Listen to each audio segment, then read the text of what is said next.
네, 구독자 여러분 안녕하세요. 공인중개사 이승주TV의 사당동 공인중개사 이승주입니다. 이전 영상에도 인사를 드렸지만 다시 한 번 더 2023년 새해 복 많이 받으시고요. 하시는 일 다 잘 되시고 건강하시길 바라겠습니다. 이번 영상은요, 상가임대차 보호법에 관련해서인데 상가임대차 보호법을 다루는 것은 아니고 어떤 물건 종류에 대해서 이게 상가임대차 보호법이 적용이 될까? 라는 부분을 말씀을 드릴 겁니다. 창고인데요. 창고가 생각보다 구하시는 분들도 많고 이 창고도 똑같이 보증금이랑 월세를 주고 들어가시는 분들이 많잖아요. 그리고 똑같이 계약 기간을 정하고 들어가시는 분들이 많기 때문에 당연히 임대차 보호법에 의거해서 보호를 받을 수 있다라고 생각하실 수도 있고, 공장이나 창고 위주로 많이 하시는 분들은 당연히 알고 계실 거고요. 이제 그쪽 중개사분들이 저보다도 훨씬 더 많이 경험이 있으실 거기 때문에 당연히 아실 내용입니다. 그래서 결론적으로 오늘의 주제는요, 창고도 상가임대차 보호법이 적용을 받을까라는 내용이고요. 자, 이 부분에 대해서 한번 설명을 드려보도록 하겠습니다. 상가임대차 보호법을 적용을 받을 수 있냐 없냐를 판가름하는 기준은 딱 하나입니다. 자, 결론부터 말씀드리면요, 영업행위가 있느냐 없느냐로 판단할 수 있는 겁니다. 자, 그러니까 한마디로 사업자 등록을 할 수 있냐 없냐, 했느냐 안 했느냐로 판단한다는 얘기죠. 자, 이 기준을 한번 보면요, 자, 제가 지금 화면을 띄워드릴 겁니다. 이 화면을 한번 같이 보시면서 말씀을 나눠보겠습니다. 법제처에서 검색을 해서 이렇게 갖고 온 거니까 확실한 내용이죠. 자, 상가임대차 보호법, 제가 이제 형광펜으로 밑줄을 쳐놓은 부분 한번 보실까요? 적용 대상입니다. 자, 사업자 등록이 가능한 대상의 상가 건물이어야 하고, 그리고 영업용으로 사용해야 하는 경우입니다. 그래서 한마디로 사업자 등록을 하고 영업용으로 사용했느냐, 그러니까 실제 영리를 추구했느냐의 여부를 가지고 상가임대차 보호를 해주느냐 안 해주느냐를 판단할 수 있다. 그게 가장 큰 주안점이다라고 보여지고요. 판례도 실제로 이를 바탕으로 판결을 했습니다. 띄워드린 화면 다시 한번 보시면서, 자, 대법원 87년도에 있는 판결인데 아직까지 뒤집히거나 별다른 이견이 있는 내용이 없어요. 그래서 상가 건물에 해당되는지 여부는 건물의 위치, 구조, 객관적 용도, 실제 이용관계 등을 고려해서 판단한다 라고 되어 있죠. 그래서 이제 동법 제2조 1항 보면은 사업자 등록이 대상이 되는 건물로서 그 전부 또는 주된 부분을 영업용으로 사용해야 된다, 그런 경우에만 적용된다 라고 적혀 있고, 아파트를 비롯한 대부분의 주택, 토지를 제외하면은 상가임대차 보호법을 적용받을 수 있다라고 생각을 하실 텐데요. 자, 예를 하나 들어볼까요? 단순히 창고니까 당연히 상품의 보관 및 적치를 하겠죠. 이런 보관이나 적치를 하는 사실행위만이 이루어지는 창고를 임대차를 했습니다. 그곳에서 비영리적인 이런 적치나 보관과 더불어서 만약에 이렇게 영리적인 목적이 없는 보관과 적치만을 이용할 때는 결론적으로 상가임대차 보호법 적용을 못 받겠죠. 자, 그렇다면 반대로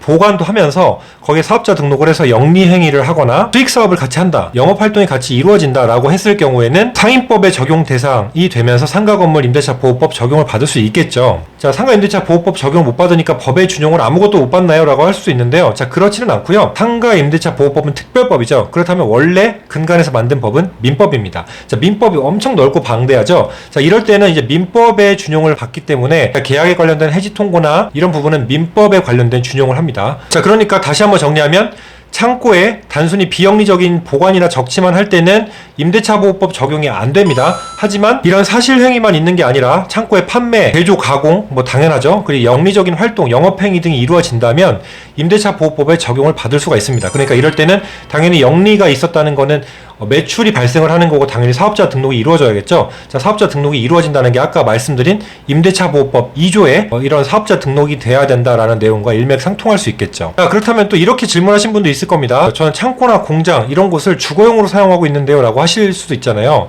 자, 그럴 땐 실목적이 주거용이죠. 그럴 땐 주택임대차 보호법을 적용받을 수가 있습니다. 영업용으로 사용하고 계시다면 당연히 상가임대차 보호법을 적용을 받겠지만, 그럴 때는 앞서 말씀드린 영리적인 행위가 있었는지 여부, 사업자 등록 여부가 굉장히 중요하다는 거 다시 알아두시면 되고요.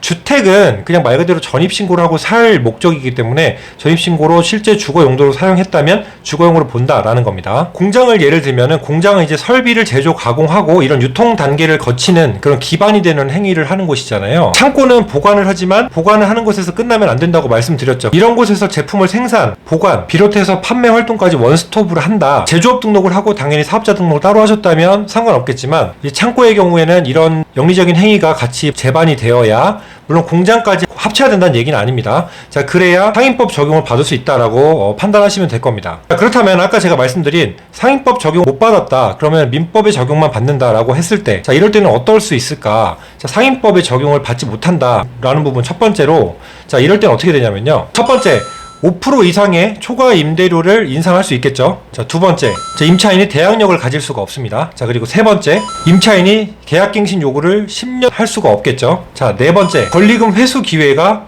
보호받지 못하겠죠. 자, 다섯 번째, 대항력을 갖지 못하니까 보증금 일부에 대한 최우선 변제권도 보장받지 못하겠죠. 자, 이렇게 해서 5가지로 크게 알 수 있고요. 자, 민법에 의해서는 해지 통고를 기한이 제한이 없이 해지 통고를 할 수가 있고, 해지 통고하면은 해지 통고한 날로부터 6개월 이후에 임차인은 무조건 나가줘야 됩니다. 자, 그렇기 때문에 이런 해지 통고 기간도 다르고 임대차 보호법과는 다르게 임대인에게 유리할 수 있는 부분도 분명히 적용을 합니다. 왜냐하면 임대차 보호법이라는 게 말 그대로 임차인을 보호하기 위한 법으로 구성되어 있기 때문에 앞서 말씀드린 이런 항목도 다 임차인을 위해서 임차인에게 굉장히 유리한 법들이죠.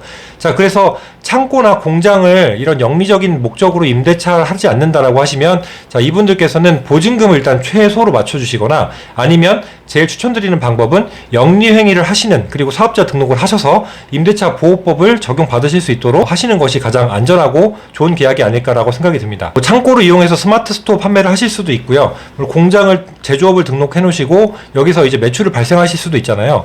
어쨌든 그냥 단순한 적치료의 보관이나 적치료의 창고는 임대차 보호법 적용이 안 된다라는 내용을 판례도 있었고, 실제로 이런 법을 토대로 알아보면서 이렇게 알 수가 있었으니까요. 이 부분 꼭 참고하셔서 창고 임대차 하시려는 분들 도움 많이 받으셨으면 좋겠습니다. 오늘 내용도 여기까지 설명 마치도록 하고요. 다음 영상에서 또 유익한 내용 갖고 돌아오도록 하겠습니다. 오늘 영상도 시청해주셔서 감사합니다. 다음 영상에서 만나겠습니다. 감사합니다.